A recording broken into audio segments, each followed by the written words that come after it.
जय हिंद दोस्तों। I hope आपकी तैयारी बहुत अच्छी चल रही होगी। आप लोग अपनी तैयारी को धार दे रहे होंगे। आज हम इस क्लास में संपूर्ण उत्तर प्रदेश स्टैटिक जीके को देखेंगे। ये दूसरी क्लास है। अगर आपने पहली क्लास नहीं देखी है तो आप जाके देख सकते हैं इसी चैनल पे। इसमें हम लोग उत्तर प्रदेश के जो इस क्लास में हम लोग उत्तर प्रदेश के भौतिक संरचना, उत्तर प्रदेश के सीमावर्ती जिले, फिर उत्तर प्रदेश का प्राकृतिक विभाजन देखेंगे, फिर जलवायु देखेंगे, फिर मृदा की संरचना उत्तर प्रदेश में कैसी है वो देखेंगे, फिर फसलों का उत्पादन किस जिले में कौन सा फसल का उत्पादन होता है वो देखेंगे, फिर दुग्ध उत्पादन देखेंगे इस क्लास में। ठीक है, शुरू करने से पहले आप लोग इस चैनल को सब्सक्राइब कर लें। तो देखिए, भौतिक संरचना, उत्तर प्रदेश की भौतिक संरचना ये। ठीक है, तो उत्तर प्रदेश का आकार कैसा है? तो लंबवत है। ग्लोब पर, जो ग्लोब है गोल जो रहता है, ये गोल ग्लोब पर इसकी स्थिति कैसी है? देखिए इसकी स्थिति ग्लोब पर तो 23 डिग्री 52 मिनट से 31 डिग्री 28 मिनट उत्तरी अक्षांश पर है। अक्षांश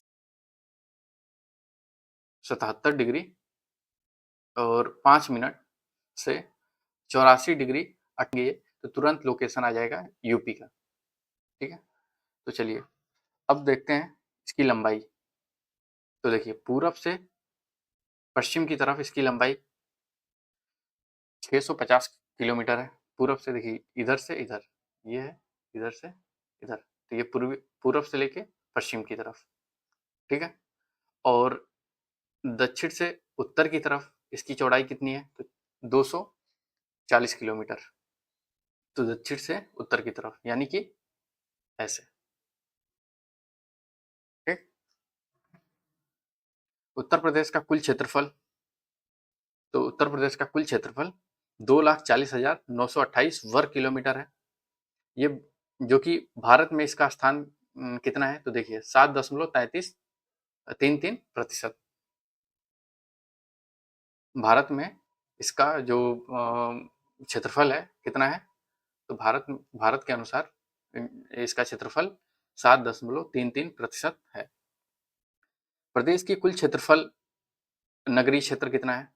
जो प्रदेश का जितना भी मतलब उत्तर प्रदेश का जो क्षेत्रफल है उसमें नगरीय क्षेत्र कितने हैं? तो देखिए, तो नगरीय क्षेत्र 2.70% है। ठीक, और ये कितने क्षेत्रों में कितने वर्ग किलोमीटर में है? तो ये 6,558 वर्ग किलोमीटर में फैला है। क्षेत्रफल की दृष्टि से उत्तर प्रदेश का स्थान चौथा है। पहले पे कौन है? तो पहले पे राजस्थान, मध्य प्रदेश दूसरे पे है, महाराष्ट्र तीसरे पे है, चौथे पे उत्तर प्रदेश आता है। और सर्वाधिक क्षेत्रफल वाले जिले कौन से हैं इसमें उत्तर प्रदेश में? देखते हैं। देखिए क्षेत्रफल वाला, तो 5 जिले जो कि घटते क्रम में। तो सबसे जो ज़्यादा सर्वाधिक क्षेत्रफल वाला है तो लखीमपुर खीरी है। तो देखिए लखीमपुर खीरी कहाँ पे है? तो ये लखीमपुर खीरी। उसके बाद सोनभद्र, देखिए सोनभद्र कहाँ पे है? ये है दूसरा सोनभद्र हो गया, पहला ये हो गया। तीसरा हरदोई, हरदोई कहाँ पे है? तो देखिए यहाँ पे ये है तीसरा हरदोई। सीतापुर चौथा है, ये चौथा है सीतापुर। पांचवा प्रयागराज, ये यहाँ। ठीक है, तो 5 जिले हो गए सर्वाधिक। और सबसे कम क्षेत्रफल वाले जिले, तो सबसे कम 5 जिले देखते हैं बढ़ते क्रम में। देखिए बढ़ते क्रम में मतलब सबसे छोटा, फिर उससे बड़ा, फिर उससे बड़ा, फिर उससे बड़ा, फिर उससे बड़ा। तो सबसे जो छोटा है तो हापुड़। हापुड़ कहाँ पे है? तो यहाँ पे है, देखिए ये वाला हापुड़ है। फिर गाजियाबाद दूसरे नंबर पे है, तो गाजियाबाद यहाँ पे है 2 नंबर। ये भदोही, देखिए भदोही यहाँ पे है, ये प्रयागराज के बगल में भदोही, ये तीसरे नंबर पे है। चौथे नंबर पे शामली है, तो देखिए शामली यहाँ पे है। पांचवा गौतम बुद्ध नगर, तो ये किनारे, ये गौतम बुद्ध नगर। ठीक, देखिए उत्तर प्रदेश के सीमावर्ती जिले, सीमावर्ती जिले। तो पहले देखते हैं पूरब से पश्चिम। तो सबसे पूर्वी जिला, देखिए सबसे पूर्वी जिला कौन सा है? बलिया, ये है। देखिए मैप पे, साथ में आप लोग मैप करते रहेंगे तो आपको याद रहता रहेगा। देखिए ये है बलिया। पश्चिमी जिला तो शामली है, सबसे पश्चिमी जिला शामली ये है, ये देखिए ये है शामली। ठीक, और सबसे उत्तरी जिला कौन सा है उत्तर प्रदेश का? तो सबसे उत्तरी जिला है सहारनपुर, जो कि यहाँ पे है, ये सबसे उत्तरी जिला है। और सबसे दक्षिणी जिला कौन सा है? तो सोनभद्र, यहाँ पे है, ये है सोनभद्र।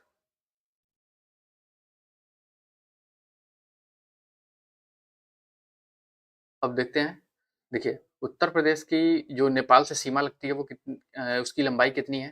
तो देखिए 579 किलोमीटर, 579 किलोमीटर। चलिए मैप पे देखते हैं इसकी, ये कहाँ पे है? तो देखिए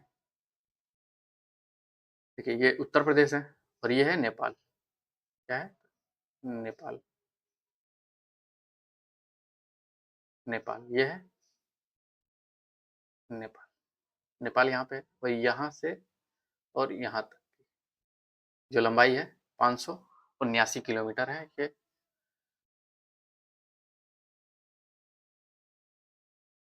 नेपाल से सटे जिले कौन से हैं? तो 7 जिले नेपाल से सटे हुए हैं उत्तर प्रदेश के। तो जो इसके बीच में 579 किलोमीटर है, इसके बीच में 7 जिले सटे हुए हैं। तो देखते हैं कौन कौन से जिले हैं। तो देखिए पहला जिला, हम इसको देखेंगे पूरब से पश्चिम की तरफ देखेंगे। ठीक है, पूरब से पश्चिम की तरफ, यानी कि हम लोग इसको इधर से देखेंगे, ये ऐसे। तो देखिए पहला महाराजगंज, महाराजगंज मैप में देखिए ये है महाराजगंज, पहला ये महाराजगंज है। दूसरा सिद्धार्थनगर, सिद्धार्थनगर यहाँ पे है दूसरा। तीसरा बलरामपुर, यह है बलरामपुर। चौथा श्रावस्ती, तो मैप में श्रावस्ती ये है चौथा, श्रावस्ती। पांचवा बहराइच, तो बहराइच यहाँ पे है पांचवा। ठीक है, लखीमपुर खीरी, तो लखीमपुर खीरी कहाँ पे? यहाँ पे।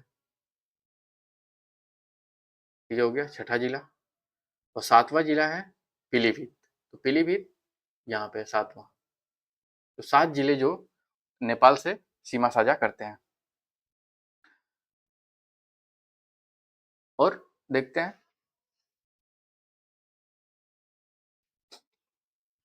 प्रदेश में, जो उत्तर प्रदेश से सटे राज्य कितने हैं? तो 8 हैं, 8 राज्य हैं और एक क्या है? तो एक केंद्र शासित प्रदेश है, एक केंद्र शासित यानी कि दिल्ली। तो दो सब मिला के कितने हैं? 9। तो 9 को देख लेते हैं ये। तो देखिए मैप में देखते हैं, तो यहाँ पे देखिए ये है उत्तर प्रदेश, ये पूरे, ये मार्क कर दे रहा हूँ व्हाइट से, ये पूरा है उत्तर प्रदेश हमारा, ये। तो देखिए, तो उत्तर प्रदेश से पहला कौन सा है? तो पहला उत्तराखंड है। ठीक, दूसरा हिमाचल प्रदेश, तीसरा हरियाणा, चौथा राजस्थान, पांचवा मध्य प्रदेश, छठा छत्तीसगढ़। ठीक, सातवां ये कौन सा है? झारखंड। आठवां बिहार। और 9 नंबर यहाँ पे दिल्ली है। देखिए ये है, ये जो ये पीले कलर का है, ये है दिल्ली, ये 9 नंबर। ठीक, अब देखते हैं जो सोनभद्र है, ये सोनभद्र, यहाँ पे ये सोनभद्र है, ठीक है। सोनभद्र से कौन कौन से राज्य सटे हुए हैं, तो ये जो लटका हुआ है देखिए ये नीचे, तो इससे सटे राज्य कौन कौन से हैं, आइए मैप में हम लोग देख लेते हैं।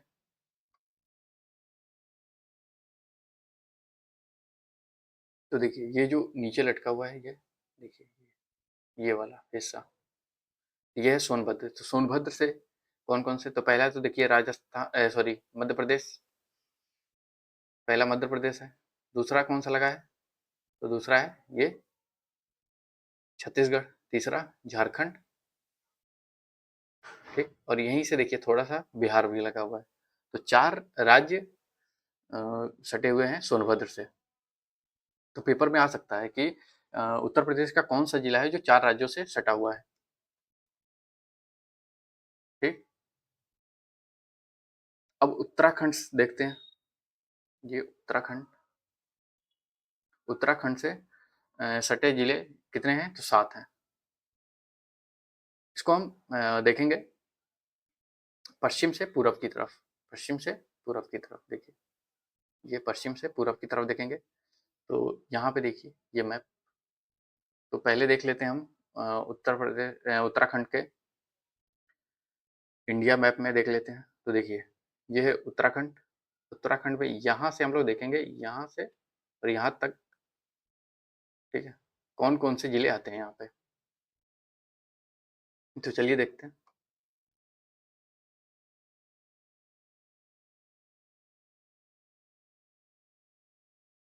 तो देखिए पहला है सहारनपुर, यहाँ पे पहला सहारनपुर, दूसरा मुजफ्फरनगर, ये तीसरा बिजनौर, चौथा मुरादाबाद, पांचवा यहाँ पे बिजनौर हो गया, चौथा मुरादाबाद हो गया, पांचवा यहाँ पे देखिए रामपुर, ठीक, छठा बरेली, और ये 7वां है। तो इधर से भी 7वां, नेपाल से भी, और क्या बोलते हैं उत्तराखंड से भी जब इधर आते हैं तो ये 7वां पीलीभीत है, ठीक है। तो 7 जिले उत्तराखंड से लगते हैं उत्तर प्रदेश के। तो चलिए यहाँ पे देख लेते हैं, ये जो जिला है ये सहारनपुर है। अब देखते हैं सहारनपुर कितने राज्यों से सटा हुआ है, ठीक है। तो देखिए यहाँ पे मैप में यूपी के हम लोग मैप में देखते हैं, देखिए ये जो ऊपर ये है, ये वाला हिस्सा, क्योंकि हम इसको मिटा देते हैं।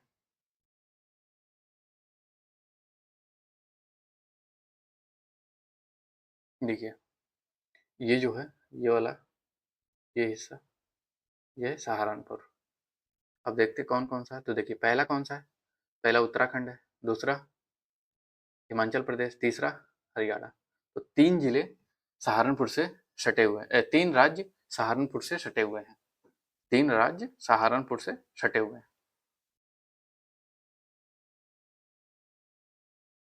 तो देखिए उत्तर प्रदेश से सबसे ज्यादा सीमा साझा कौन सा राज्य करता है, तो देखिए मध्य प्रदेश। और सबसे कम सीमा साझा कौन कर सा करता है, सबसे कम, तो वो है हिमाचल प्रदेश। आप देख सकते हैं मैप में भी, देखिए हिमाचल प्रदेश ये थोड़ा सा, ये यहाँ पे थोड़ा सा सीमा साझा करता है, और सबसे ज्यादा ये देखिए ये मध्य प्रदेश, ये है पूरा, सबसे ज्यादा मध्य प्रदेश सीमा साझा करता है उत्तर प्रदेश से, ठीक है। अब देखते हैं प्रदेश से सटे राज्य कौन कौन से हैं। तो सटे राज्य हम लोग देख लिए हैं पहले ही, ठीक है। जैसे हरियाणा हो गया, हिमाचल प्रदेश हो गया, उत्तराखंड हो गया, बिहार हो गया, झारखंड हो गया, छत्तीसगढ़, मध्य प्रदेश, राजस्थान, दिल्ली, ये हम लोग पहले ही देख चुके हैं। अब चलिए हरियाणा से सटे जिले को देख लेते हैं हम लोग। हरियाणा से सटे जिले के कौन से हैं उत्तर प्रदेश के, तो 6 जिले हैं। कौन कौन है? तो सहारनपुर है, शामली है, बागपत है, गौतम बुद्ध नगर है, अलीगढ़ है, मथुरा है। आइए मैप में देखते हैं हम लोग।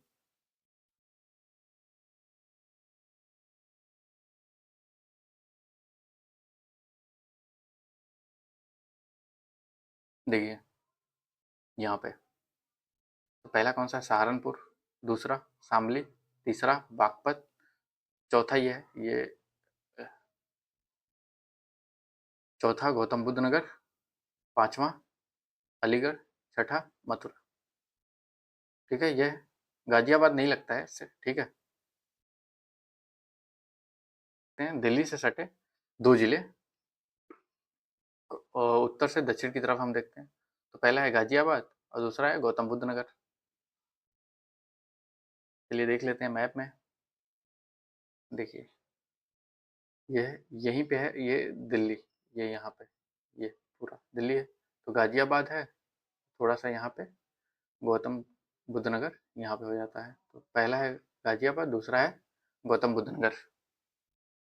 देखिए यमुना नदी जो है ये वो हरियाणा उत्तर प्रदेश की सीमा निर्धारित करती है। अगर आज राजस्थान से सटे जिले उत्तर प्रदेश के दो हैं, एक है आगरा और दूसरा है मथुरा।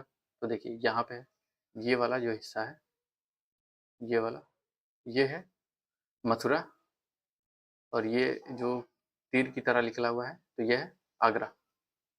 ठीक है, तो आगरा मथुरा। अब मध्य प्रदेश से देख लेते हैं। मध्य प्रदेश से, तो मध्य प्रदेश से 11 जिले सटे हुए हैं, जो कि दक्षिण से उत्तर की तरफ हम लोग देखेंगे।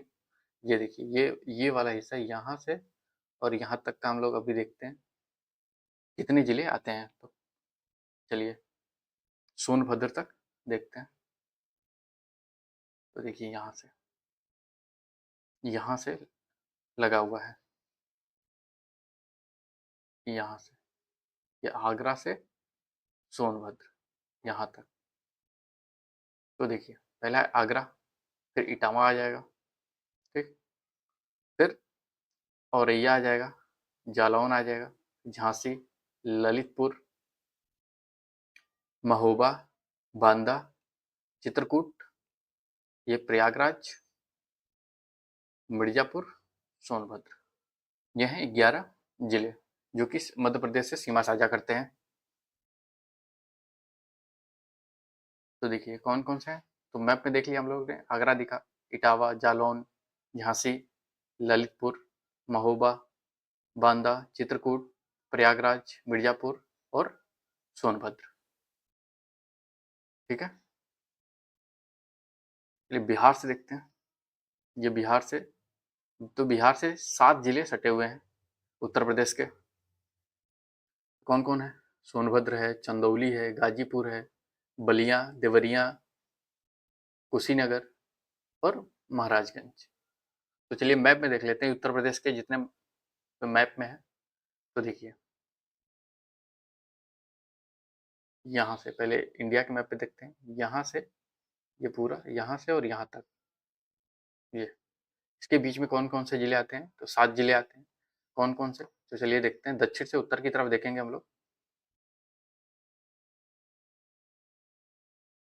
तो देखिए पहला है यहाँ पे सोनभद्र है, ये पहला, फिर ये है चंदौली, ठीक, तीसरा गाजीपुर, चौथा बलिया, पांचवा देवरिया, ये छठा कुशीनगर, सातवां महाराजगंज। ठीक, तो यहाँ से क्वेश्चन भी बन सकता है कौन सा ऐसा जिला है, ठीक है, जो नेपाल से और बिहार से दोनों से सीमा साझा करता है, तो वो कौन सा है? तो महाराजगंज, ये, ठीक है। तो आपको मैप जब याद रहेगा तो आपको क्वेश्चन कहीं से भी घुमा के पूछे आप लोग सॉल्व कर लेंगे। चलिए झारखंड से देखते हैं। झारखंड से सटे जिले केवल सोनभद्र है, ये देखिए, ये सोनभद्र जो है यहाँ पे, ये सिर्फ झारखंड से सटा हुआ है। ठीक है, अगर आ जाए झारखंड से सटा जिला कौन सा है, तो सोनभद्र। और सोनभद्र क्या है, तो केवल छत्तीसगढ़ से भी सटा हुआ है। ठीक है, तो देखते हैं। और ललितपुर देखिए, ये ललितपुर, तो ललितपुर की क्या खासियत है, तो ये देखिए, ये तीनों तरफ से मध्य प्रदेश से घिरा हुआ जिला है। तो अगर आ जाए कि तीनों तरफ से मध्य प्रदेश से घिरा हुआ जिला कौन सा है, तो ये जो लटका हुआ है, ये यहाँ से ये वाला हिस्सा, तो ये है ललितपुर, जो कि मध्य प्रदेश से तीनों ओर से घिरा हुआ है। इधर झांसी लग जाता है और ये तीनों तरफ मध्य प्रदेश। ठीक, तो देखिए, उत्तर प्रदेश में दो जो दक्षिणी बिंदु है, सोनभद्र, उससे स्पर्श करने वाला जिला छत्तीसगढ़। तो देखिए मैप में देखते हैं, तो ये है, ये देखिए, ये है दक्षिणी बिंदु। ठीक, और यहाँ पे सटा हुआ कौन सा है, तो देखिए छत्तीसगढ़ है। ठीक, प्रदेश की सबसे उत्तर और पश्चिमी बिंदु पर सहारनपुर से सटा हुआ जिला कौन सा है, हिमाचल प्रदेश। तो देखिए मैप में, यहाँ पे ये वाली बिंदु की बात हो रही है, यहाँ पे ये वाली बिंदु पे, तो यहाँ पे हिमाचल प्रदेश है, और सबसे दक्षिणी बिंदु पे कौन सा है, तो ये है छत्तीसगढ़।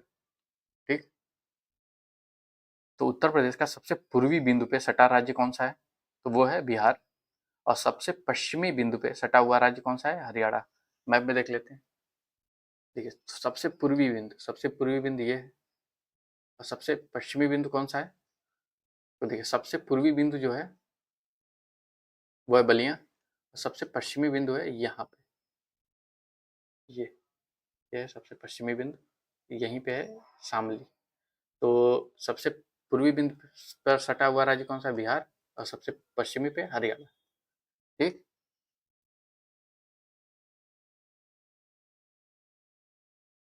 तो ये है सीमावर्ती जितने भी जिले हैं उनको हमने देख लिया है। और कुछ, जैसे आपको महाराजगंज याद रखना है, जो कि इम्पोर्टेंट है, ये देश से भी लगता है और एक राज्य से भी लगता है। ठीक है, पीलीभीत भी कॉमन हो जाता है, जो कि उत्तराखंड और नेपाल दोनों से लगता है। ठीक, ये आगरा भी कॉमन हो जाता है। ये मध्य प्रदेश से भी लगता है और राजस्थान से भी। नगर भी कॉमन हो जाता है, जो कि हरियाणा से भी लगता है और दिल्ली से भी लगता है। ठीक है, तो जो कॉमन जिले हैं वो मैप पे आप लोग याद कर लीजिएगा। ठीक है, चलिए अब उत्तर प्रदेश का प्राकृतिक विभाजन हम लोग देखते हैं। प्राकृतिक विभाजन, उत्तर प्रदेश प्राचीनतम भूखंड गोंडवाना लैंड का एक भाग है। तो अगर आए कि किस भूखंड का भाग है, तो गोंडवाना लैंड। प्राकृतिक विभाजन, तो देखिए पहला तो तीन भागों में है। पहला है गंगा, फिर यहाँ पे भाबर एवं तराई, फिर दक्षिण में पर्वत एवं पठार है। ठीक, तो आइए मैप पे देख लेते हैं कौन कौन सा है। तो देखिए, यहाँ से जो हिस्सा है ये वाला, ये ये ये वाला, ये वाला जो हिस्सा है ये है आपका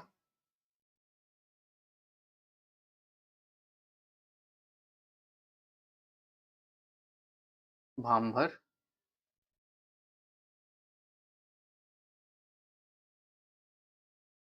तराई। ठीक,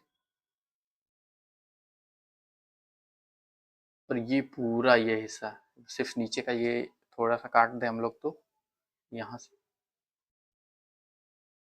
ये वाला थोड़ा सा हिस्सा अगर काट दें हम लोग, ये, तो ये है गंगा का मैदान। गंगा का मैदान। ठीक है, यह है। और नीचे का जो क्षेत्र है ये पर्वत वाला है, पर्वत एवं पठार, पठार। ठीक है, यह है पठारी भाग, ये नीचे का। ठीक है, तो ये 3 हिस्सों में हम लोग पढ़ेंगे। तो देखिए, पहला आते हैं भाबर क्षेत्र। तो देखिए भाबर क्षेत्र ये है। तो राज्य का, देखिए राज्य के सबसे ऊपरी भाग का एक पतली पट्टी के रूप में स्थित है। ये देखिए, ये वाला जो पतली पट्टी के रूप में, तो ये किससे बना है? तो देखिए, ये कंकड़ पत्थर एवं मोटे बालू से युक्त भूमि है। तो यहाँ पे क्या है? तो कंकड़ पत्थर और मोटे बालू जैसे इन सब से बना हुआ है भाबर क्षेत्र। ठीक है, तराई क्षेत्र है। तो देखिए तराई क्षेत्र तो भाबर से सटे, ठीक है, दक्षिण में एक चौड़ी पट्टी के रूप में पूर्व से पश्चिम तक फैला हुआ है। तो एकदम ऊपर का जो क्षेत्र है, ये एकदम ऊपर का जो क्षेत्र है, ये है भाबर का क्षेत्र। ये ये सब, ये वाला, ये 2 लेयर में कर लेते हैं। देखिए, ये ऊपर हो गया भाबर और नीचे हो गया तराई। ठीक है, और ये क्या है? तो ये समतल, नम और दलदली भूमि है जो तराई का क्षेत्र है। तराई क्षेत्र के मुख्य फसलें कौन सी हैं? धान, गेहूं। तराई क्षेत्र की मुख्य फसलें धान, गेहूं है। तो मैदानी क्षेत्र देख लेते हैं, जो गंगा के मैदानी क्षेत्र है। तो तराई क्षेत्र के उत्तर में जो बुंदेलखंड का पठारी क्षेत्र है, उसके दक्षिण में स्थित, तो ये है बुंदेलखंड। ये जो है पूरा, ये यहाँ से ये पूरा बुंदेलखंड है, उसके दक्षिण में। ठीक है, ये वाला जो पूरा हिस्सा है, ये बुंदेलखंड का है। ठीक है, और यमुना के पूर्व और गंडक के पश्चिम में, इधर गंडक आ जाती है। ठीक है, तो इधर यमुना ये सटा हुआ है, इधर ये पूरा यमुना हो जाता है, ये पूरा। तो यमुना के इधर पश्चिम और इधर पूरब, इधर गंडक है तो गंडक के पश्चिम में, इधर पश्चिम हो गया। ये है पूरा गंगा का मैदान। तो चलिए यहाँ पे देखते हैं क्या क्या होता है।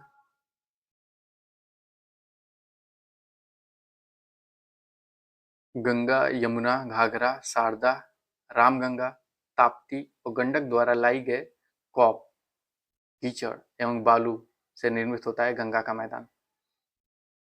ठीक है, कॉप, कीचड़ और बालू से जो जितनी भी नदियां आती हैं वो अपने साथ मलबा लाती हैं, और जितने भी मलबे हैं वो जम जाते हैं, उसी को निक्षेप कहा जाता है, और इसी से हमारा हमारा गंगा का मैदान बनता है।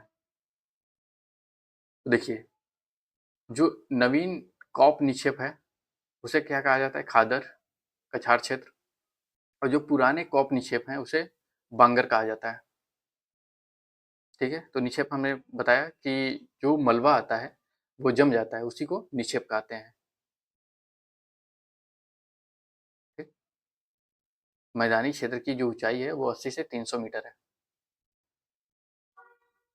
मैदानी क्षेत्र की जो ढाल है वो उत्तर से पश्चिम और दक्षिण से पूर्व की तरफ है। तो देख लेते हैं मैप। खादर क्षेत्रों में नदियों द्वारा आवरण क्षय होने से क्या बनते हैं? देखिए, खादर क्षेत्रों में नदियों द्वारा आवरण क्षय होने से बनते हैं बीहड़, जो खादर क्षेत्र में। ठीक है, प्रदेश में सर्वाधिक बीहड़ों का निर्माण किस नदी से होता है? तो चंबल और यमुना नदी के तट पर होता है, सबसे ज्यादा बीहड़ यहीं पे है। मैदानी क्षेत्र की फसलें गेहूं, धान और आलू, 3 फसलें हैं ज्यादातर। अब पठारी, पहाड़ी या बुंदेलखंड क्षेत्र, विशाल मैदानी क्षेत्र के दक्षिण में झांसी से, झांसी ललितपुर से सोनभद्र तक जो फैला हुआ है वो पठारी और पहाड़ी क्षेत्र है। इसकी ऊंचाई जो है वो 300 मीटर है, लेकिन मिर्जापुर व सोनभद्र की में कुछ पहाड़ियां लगभग 600 मीटर की ऊंचाई पर है। तो देखिए मैप पे देख लेते हैं, हम लोग अभी देखे ही है, लेकिन देख लेते हैं फिर। तो देखिए, ये वाला जो क्षेत्र है वो बुंदेलखंड का पूरा क्षेत्र है। ये ललितपुर है, झांसी है, यहाँ से यहाँ तक सोनभद्र, ये पूरे फैले हैं बुंदेलखंड क्षेत्र। ठीक है, उत्तर प्रदेश में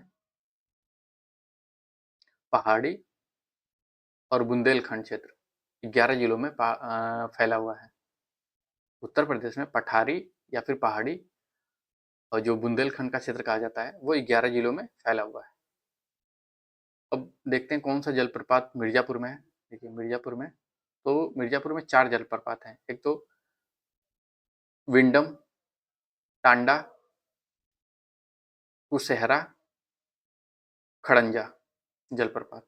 तो ये 4 जलप्रपात जो है वो मिर्जापुर में है। अब आते हैं बुंदेलखंड के बारे में देखते हैं। तो इसके देखिए उत्तरी सीमा पर गंगा यमुना नदी बहती है। पश्चिमी सीमा पर बुंदेलखंड के बेतवा नदी और इसका जो ढाल है वो उत्तर की तरफ है। ठीक है, तो वो इसका जो ढाल है ये इधर की तरफ है ऐसे, क्योंकि इधर तो पहाड़ियाँ हैं ये पूरा, इसलिए ढाल इसका उत्तर की तरफ है। ये बुंदेलखंड क्षेत्र मुख्य फसलें कौन सी हैं? तो दलहन और तिलहन फसलें होती हैं यहाँ पे। उत्तर प्रदेश में कुल क्षेत्रफल के संदर्भ में नम भूमि जो क्षेत्र है वो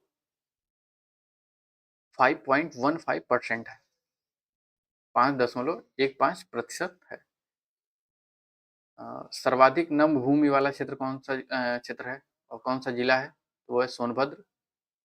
और सबसे सबसे कम नम भूमि वाली जिले बागपत और हाथरस है, जो कि 0.18% है। चलिए अब जलवायु देखते हैं हम लोग इसकी। तो चलिए उत्तर प्रदेश का जलवायु,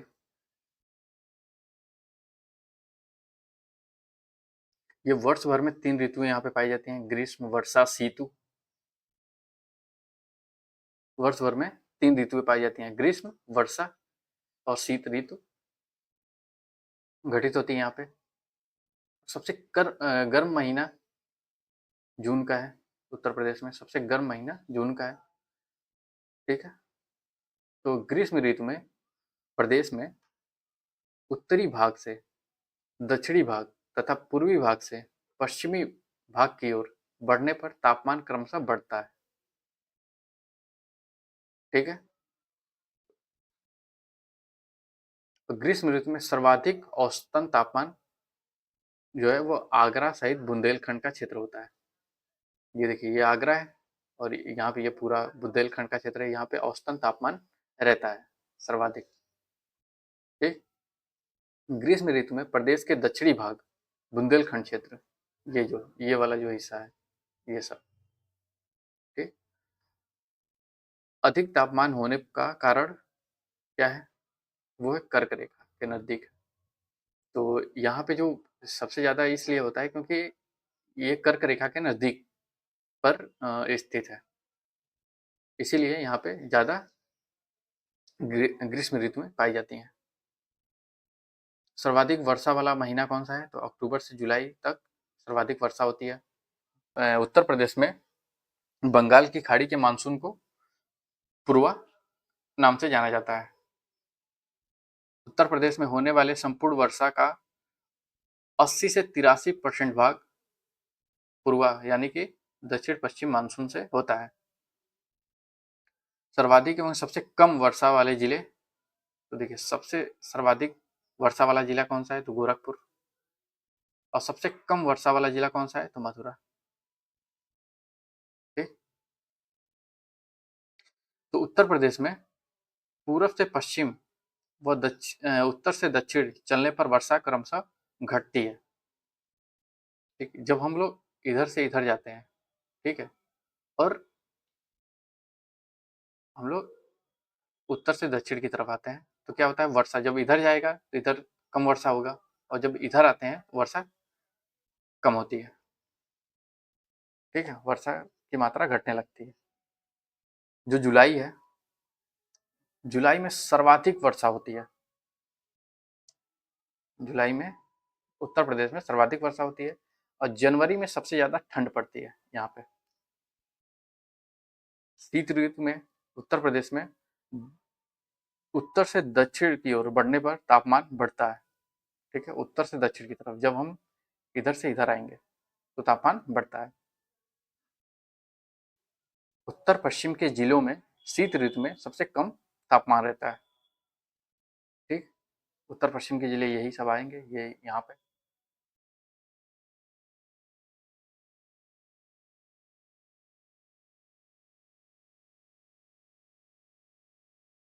मृदा देखते हैं आप उत्तर प्रदेश का। देखिए, तो उत्तर प्रदेश में कुल कृषि पारिस्थितिकीय क्षेत्र 20 हैं। कुल कृषि जलवायु क्षेत्र 9 है। जब हम लोग उत्तर प्रदेश का ज्योग्राफी पूरी पढ़ेंगे तब देखेंगे कि ये 20 क्षेत्र कौन से हैं, 9 क्षेत्र कौन से हैं। अभी हम स्टैटिक जीके पढ़ रहे हैं तो सिर्फ फैक्ट चाहिए हमें। कुल मृदा समूह 8 क्षेत्रों में बटा हुआ है। मैदान प्लेस्टोसीन युग से आज तक नदियों के निक्षेप से बना है। ठीक है, तो मैंने बताया था निक्षेप क्या है। तो जो नदियाँ होती हैं वो अपने साथ मलबा लाती हैं, फिर वो मलबा जमा होने लगती है, उसी जमाव को निक्षेप कहा जाता है। गंगा यमुना के मैदान में मुख्यतः नवीन एवं प्राचीन जलोढ़ मृदाएं पाई जाती हैं। तो सबसे ज़्यादा जो यहाँ पे उत्तर प्रदेश में जो मृदा पाई जाती है वो जलोढ़ मृदा पाई जाती है। और ये कॉप, कीचड़, बालू से जलोढ़ मृदा का निर्माण होता है। ठीक है, ये कॉप, कीचड़ और बालू से जलोढ़ मृदा का निर्माण होता है। और इसमें सबसे अधिक क्या होती है, किस तत्व की मात्रा होती है, तो वो है पोटास और चूना की सबसे मात्रा अधिक होती है। सबसे कम होता है फास्फोरस, नाइट्रोजन और जैविक तत्व सबसे कम होते हैं।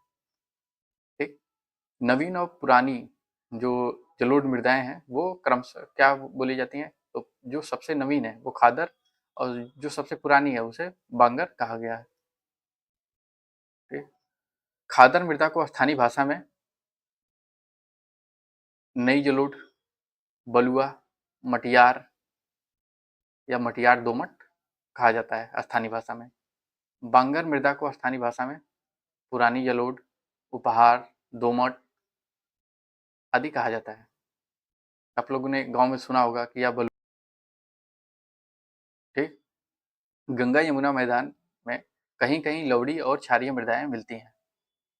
गंगा यमुना मैदान में कहीं कहीं लवड़ी और क्षारीय मृदाएं भी मिलती हैं, जिसे सामान्य भाषा में ऊसर या बंजर या कलर रेह कहा जाता है।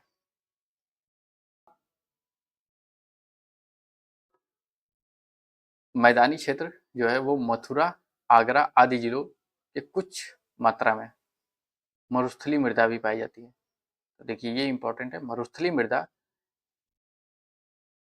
जो कि मथुरा और आगरा जैसे आसपास के जो क्षेत्र हैं वो मरुस्थलीय मृदा पाई जाती है। काली मृदा, तो पश्चिमी उत्तर प्रदेश और बुंदेलखंड क्षेत्र में कहीं कहीं ये काली मृदाएं मिलती हैं। काली मृदा को रेगूर, करेल, कपास मृदा के नाम से जाना जाता है। ठीक है, तो बुंदेलखंड का क्षेत्र मैंने बताया मैप में कौन सा है। चलिए, बुंदेलखंड क्षेत्र में लाल मृदा, परवा, मार, राकर, भोंटा मृदा पाई जाती है बुंदेलखंड क्षेत्र में। कितने हैं? राज्य में सबसे अधिक शुष्क खेती किस क्षेत्र में होता है, तो वो है बुंदेलखंड। तो चलिए प्रदेश और आगे देख लेते हैं। तो उत्तर प्रदेश में सबसे अधिक मृदा अपरदन जल से होता है। अगर क्वेश्चन, प्रदेश में जलीय अपरदन से सर्वाधिक प्रभावित क्षेत्र तराई एवं भाबर क्षेत्र है। तराई और भाबर क्षेत्र मैंने दिखाया है मैप में पीछे।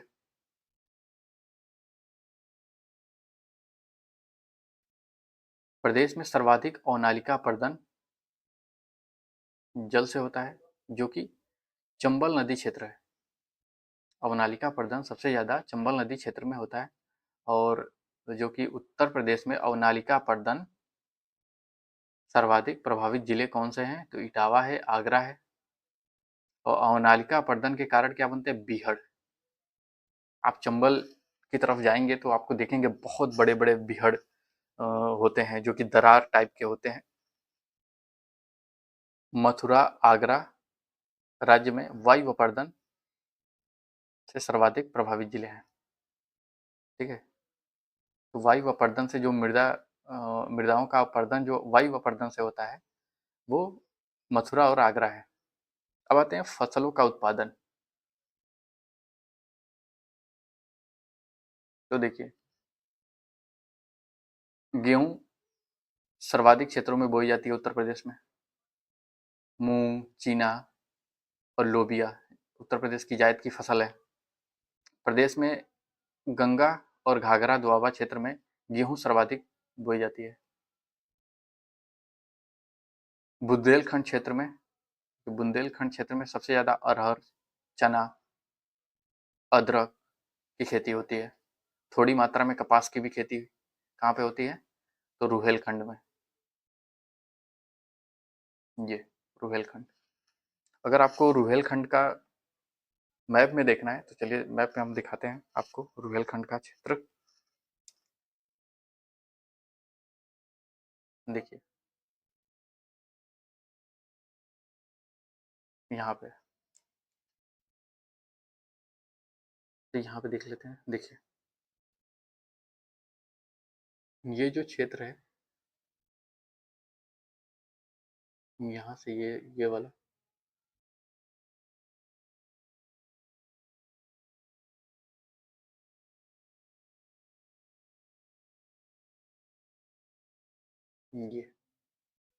ये है, ये गोलाई में मैंने खींच दिया है। ये रुहेलखंड।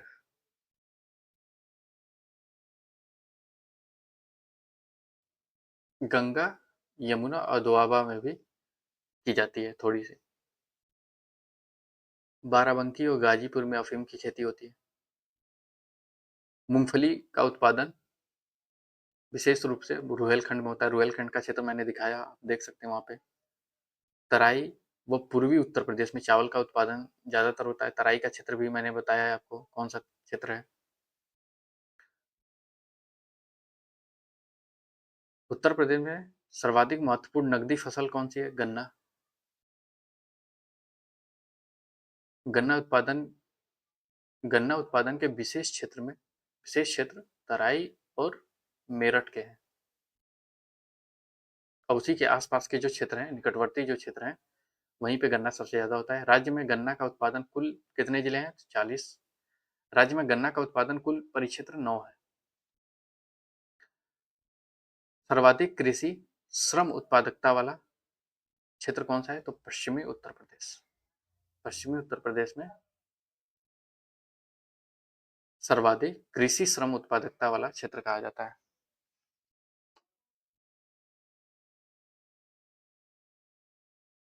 देखिए, दशहरी आम विशेष तौर पे किस क्षेत्र में मिलता है? तो मलिहाबाद उत्तर प्रदेश में, सॉरी लखनऊ में। उत्तर प्रदेश में तो है ही, लखनऊ में। लंगड़ा आम वाराणसी। सफेदा व चौसा आम विशेष क्षेत्र कौन सा है? तो सहारनपुर। स्टॉल आम मेरठ बागपत में मिलता है। उत्तर प्रदेश में उत्पादित आम को नवाब ब्रांड के नाम से दूसरे प्रदेशों में बेचा जाता है। उत्तर प्रदेश में आम निर्यातक जोन लखनऊ और सहारनपुर है। तो प्रदेश का सर्वाधिक आंवला उत्पादक जिला कौन सा है? प्रतापगढ़। अमरूद के लिए प्रयोग एवं प्रशिक्षण केंद्र कहाँ पे है? तो प्रयागराज में। जबकि आम के लिए ऐसा केंद्र कहाँ पे है? लखनऊ में। प्रदेश में आलू निर्यातक जोन आगरा। उत्तर प्रदेश में आलू का निर्यात जो है वो ताज ब्रांड के नाम से जाना जाता है। यह है ताज ब्रांड। तो अगर क्वेश्चन आए कि भाई ताज ब्रांड के नाम से उत्तर प्रदेश में किस फसल का निर्यात होता है? तो आलू। इसका एमसीक्यू भी देखेंगे हम लोग जब ये पूरा संपूर्ण यूपी स्टैटिक जीके खत्म हो जाएगा, तो इसका एमसीक्यू भी सॉल्व करेंगे हम लोग। तो देश का सर्वाधिक कोल्ड स्टोर कहाँ पे है? तो उत्तर प्रदेश में है। उत्तर प्रदेश में सब्जी निर्यातक जोन कहाँ पे है? वाराणसी। उत्तर प्रदेश में पान की खेती 24 जिलों में होती है, लेकिन पान के लिए विशेष प्रसिद्ध जो जिला है वो बांदा है। ठीक, बरई, मानपुर, ये बांदा में पड़ता है। पाली ललितपुर में पड़ता है, जो कि पान के लिए विशेष तौर पे प्रसिद्ध है। ठीक है, तो देखिए बांदा यहाँ पे है, ये वाला क्षेत्र है बांदा, ये ये पूरा है बांदा। ठीक, देखिए वाराणसी यहाँ पे है, ये वाराणसी है। गाजीपुर है, जो हम लोग पीछे ऊपर मैप में देखें फसलों का उत्पादन, वो मैप में देख लेते हैं। बाराबंकी यहाँ पे है, लखनऊ यहाँ पे है, जो लखनऊ के लिए हम लोग क्या पढ़ा था, तो आम का जो प्रयोग या प्रशिक्षण केंद्र है वो लखनऊ में है। अमरूद के लिए प्रशिक्षण केंद्र ये है, यहाँ प्रयागराज में है। ठीक है, तो मैप भी आप लोग साथ साथ में देखते रहिएगा, क्योंकि मैप से ही चीज़ें याद रहती हैं, और स्टैटिक जीके में ज़्यादातर मैप की ज़रूरत रहती है। अब दूध का विकास देख लेते हैं उत्तर प्रदेश का। देश व प्रदेश की प्रथम नियमित दुग्ध संघ की स्थापना लखनऊ में 1938 में की गई थी। राज्य दुग्ध परिषद की स्थापना 1976 में। उत्तर प्रदेश में ऑपरेटिव डेयरी फेडरेशन की स्थापना 1962 में की गई। ठीक है, तो देखिए उत्तर प्रदेश में गो सेवा आयोग जो है वो 1999 में स्थापित किया गया था, जो कि गौपालन को बढ़ावा देने के लिए किया गया था। देखिए गोकुल पुरस्कार कब दिया जाता है, तो गोकुल पुरस्कार भैंस या किसी भी नस्ल के गायों में सर्वाधिक जो दूध उत्पादक होती है उसको गोकुल पुरस्कार दिया जाता है, और देसी नस्ल की गायों से सर्वाधिक दूध उत्पादकों को नंद बाबा पुरस्कार दिया जाता है। ठीक है, तो आज की क्लास में हम इतना ही देखते हैं। कल हम लोग उत्तर प्रदेश के संपूर्ण नदी तंत्र को देखेंगे, कौन सी नदी कहाँ प्रवेश करती है, कौन कौन सी नदियाँ बहती हैं उत्तर प्रदेश में, और कौन सी नदी के किनारे कौन सा राज्य है, सॉरी जिला है, वो देखेंगे। ठीक है साहब, धन्यवाद ये पूरी वीडियो देखने के लिए। और अगर आपको ये पसंद आ रहा है सीरीज, तो आप चैनल को सब्सक्राइब करें, अपने दोस्तों में भी शेयर करें कि स्टैटिक जीके, संपूर्ण स्टैटिक जीके यहाँ पे पढ़ाया जाएगा। ठीक है।